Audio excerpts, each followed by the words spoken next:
Shalom, selamat pagi. Salam jumpa kembali bersama saya Pendeta Romauli Siahaan. Horas, apa kabar saudara? Semoga baik ya. Doa saya saudara baik-baik saja dan tetap penuh semangat di dalam pengharapan kepada Tuhan. Sebelum kita melanjutkan aktivitas, marilah kita meluangkan waktu untuk mendengar dan merenungkan firman Tuhan. Biarlah Roh Kudus menerangi hati dan pikiran kita, sehingga firman Tuhan dapat bekerja dengan leluasa, mengajar dan menuntun kita untuk dapat mengerti firman Tuhan dengan baik, dan kita dimampukan untuk menjadi pelaku firman yang setia. Sebelum kita memulai mendengarkan firman Tuhan, marilah kita berdoa. Segala puji dan syukur kepadamu Tuhan untuk hari yang baru, dan kami percaya di hari ini berkat-Mu pun baru dalam hidup kami.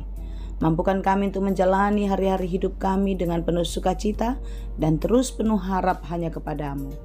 Sebagaimana penyertaan Tuhan dalam hidup kami di hari-hari yang telah kami lewati, hari ini pun kami percaya penyertaan-Mu akan selalu ada kepada kami dan menolong kami untuk dapat menjalani hidup ini lebih baik lagi.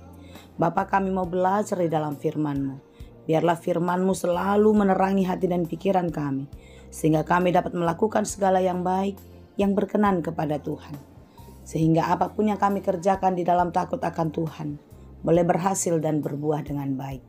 Berfirmanlah Engkau ya Tuhan, sebab kami telah siap mendengar. Kasih karunia dan damai sejahtera dari Allah Bapa Tuhan kita, dan dari anaknya Tuhan Yesus Kristus dan Roh Kudus, menyertai saudara sekalian. Amin.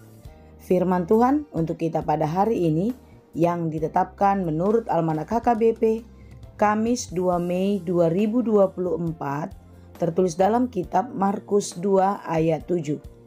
Dalam bahasa Batak dan bahasa Indonesia, demikianlah dikatakan. Nabuhado hatanion, namangaleai debatado ibana. Sasada debatado nabui manesa dosa. Mengapa orang ini berkata begitu? Ia menghujat Allah. Siapa yang dapat mengampuni dosa selain daripada Allah sendiri? Demikianlah pembacaan firman Tuhan. Kita sering ya mendengar kata pepatah, tak kenal maka tak sayang. Ya, ini sering sekali dikatakan ketika kita hendak berkenalan atau baru berjumpa dengan seseorang. Mengenal berarti mengetahui.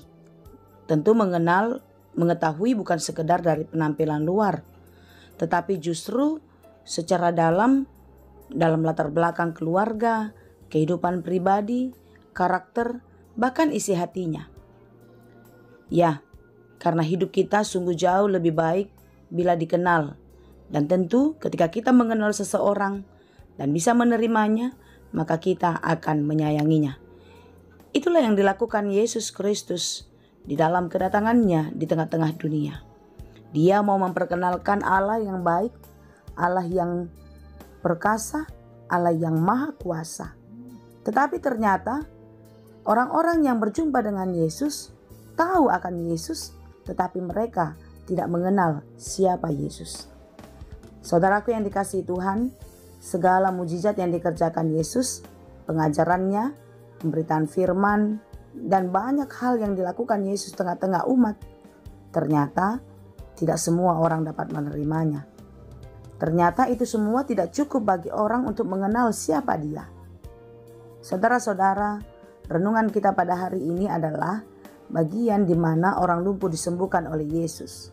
Kita mengingat ketika Yesus tiba di Kapernaum, lalu ada orang lumpuh yang dibawa oleh 4 orang untuk memasuki rumah.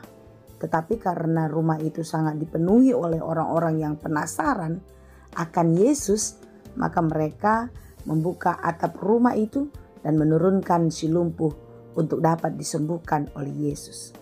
Melihat iman orang ini, Yesus kagum, sehingga Yesus mengatakan, "Hai anakku, dosamu telah diampuni." Kalimat inilah yang mengejutkan hati para ahli Taurat, karena bagi mereka hanya Allah sajalah yang dapat menghapuskan dosa. Hanya Allah sajalah yang boleh mengampuni. Siapakah orang ini? Nah, ternyata ahli Taurat pun sungguh tidak mengenal Yesus secara pribadi. Sekalipun mereka telah melihat banyak yang telah dikerjakannya, mujizat dan kuasa surgawi dinyatakan Yesus Kristus di dalam perbuatannya di tengah-tengah dunia. Tetapi tentu Yesus tahu apa yang ada di dalam pikiran para ahli Taurat. Yesus tahu apa yang ada di dalam hati mereka. Saudara yang dikasihi Tuhan, terkadang memang tanpa kita sadari, mungkin pikiran dan hati kita sama seperti ahli-ahli Taurat ini. Kita tahu Yesus, kita mendengar tentang Yesus, tetapi kita tidak mengenalnya secara pribadi. Bagaimana saudara? Apakah saudara mengenal Yesus secara pribadi di dalam hidupmu? Apakah engkau merasakan kehadiran Yesus telah mengubah kehidupanmu? Apakah engkau merasakan Yesus adalah penolong dan penyelamat jiwamu? Hari ini kita melihat bagaimana Yesus yang berkuasa menakjubkan dan mengejutkan. Apa yang menakjubkan?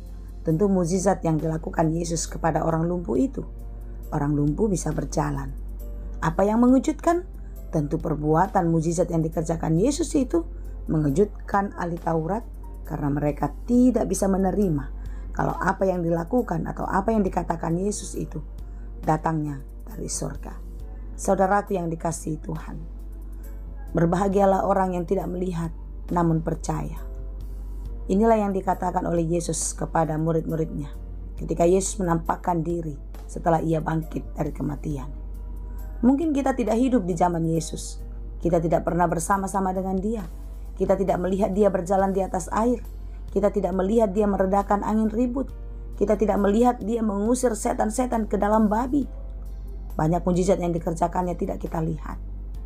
Tetapi tentu di dalam perjalanan kehidupan kita, di dalam keberimanan kita, kita tidak akan meragukan lagi siapa Yesus Sang Juru Selamat. Oleh sebab itu saudaraku, mari kita tetap bersaksi di dalam kehidupan kita. Karena di dalam kesaksian kita lah kita menunjukkan kalau kita percaya kepadanya. Percaya tentu tidak hanya di mulut saja. Pengenalan kita tidak dari luar saja. Tetapi kita percaya dan mengenal Tuhan secara pribadi. Tentu bagaimana pengenalan kita secara pribadi? Melalui berbagai perkara kehidupan kita. Pergumulan demi pergumulan, persoalan demi persoalan, itulah yang membuat kita semakin mengenal Tuhan. Kenapa? Karena ketika kita di dalam kesusahan, kita datang berserah dan memohon kepada Tuhan, maka kita mendapatkan kekuatan. Ketika kita mendapatkan kesulitan, kita terus mencari jawaban hanya di dalam Tuhan, maka Dia pasti menunjukkan jalan. Saudara-saudara yang dikasihi Tuhan, jangan pernah meragukan siapa Yesus.